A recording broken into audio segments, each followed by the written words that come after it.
Vous êtes sur le point de travailler sur le TP Étude du comportement d'une suspension d'automobile. Vous y analyserez le confort et la tenue de route d'une automobile.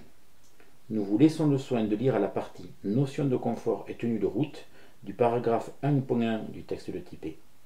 Vous y retrouverez des images de ces deux notions.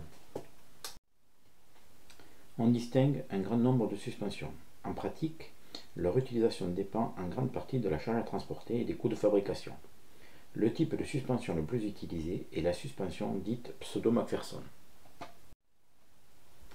La jonction avec les masses suspendues et non suspendues est effectuée par une rotule côté roue et une cuvette côté châssis. L'amortisseur et le ressort hélicoïdal sont concentriques sur la jambe de force telle que vous pouvez le voir. Le comportement de la suspension peut être modélisé par un modèle appelé quart de véhicule. Il est à paramètres localisés, c'est-à-dire que les masses sont indéformables, que le ressort et l'amortisseur sont sans masse. Il permet notamment d'établir les équations du mouvement relatifs à la masse de la voiture MV et de la roue MR. Nous distinguerons trois repères d'axe vertical. Le premier relatif au sol, puis un relatif à l'évolution de la roue, enfin un dernier relatif à celui de la caisse de la voiture. Nous allons établir les équations du mouvement qui nous serviront dans cette modélisation. Afin de pouvoir dissocier le comportement de la caisse de la voiture de celui de la roue, nous allons dans un premier temps isoler la masse MV de la voiture afin de lui appliquer le principe fondamental de la dynamique. Nous isolerons dans un second temps la masse de la roue MR pour en faire de même. Il est à noter que pour établir ces équations, nous faisons l'hypothèse que les origines de ces trois repères sont prises lorsque les ressorts seront libres. Cela sous-entend que sous son propre poids, chaque masse va s'affaisser et donc qu'elles auront des conditions initiales non nulles. Lorsque l'on isole la masse MV, on se retrouve avec trois efforts. Un lié au ressort, un autre lié à l'amortisseur et enfin un troisième lié à la gravité. Quand on applique le principe fondamental de la dynamique sur cette masse, on va retrouver l'effort lié au ressort qui est égal à KS fois la différence entre les déplacements de chaque extrémité. On va retrouver CS fois la différence de vitesse de chaque extrémité.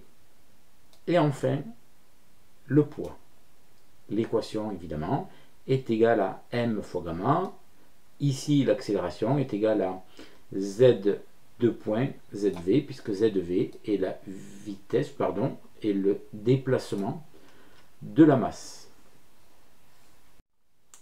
Lorsque l'on isole maintenant la masse mr, on se retrouve avec un effort lié à la route, un effort entre la masse et la caisse lié au ressort, et un effort toujours entre la masse et la caisse lié à l'amortisseur. Ces deux derniers efforts sont les mêmes que précédemment, ici et là, à un signe près.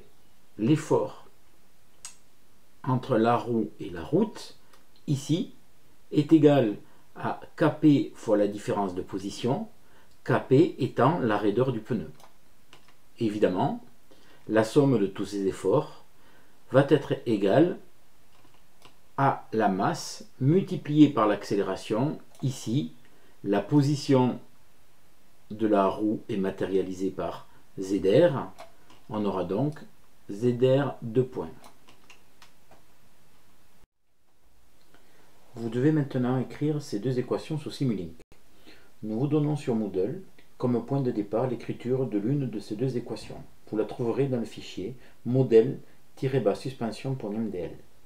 Vous trouverez aussi sur Moodle le texte du TP ainsi que le compte rendu à rendre une fois celui-ci rempli.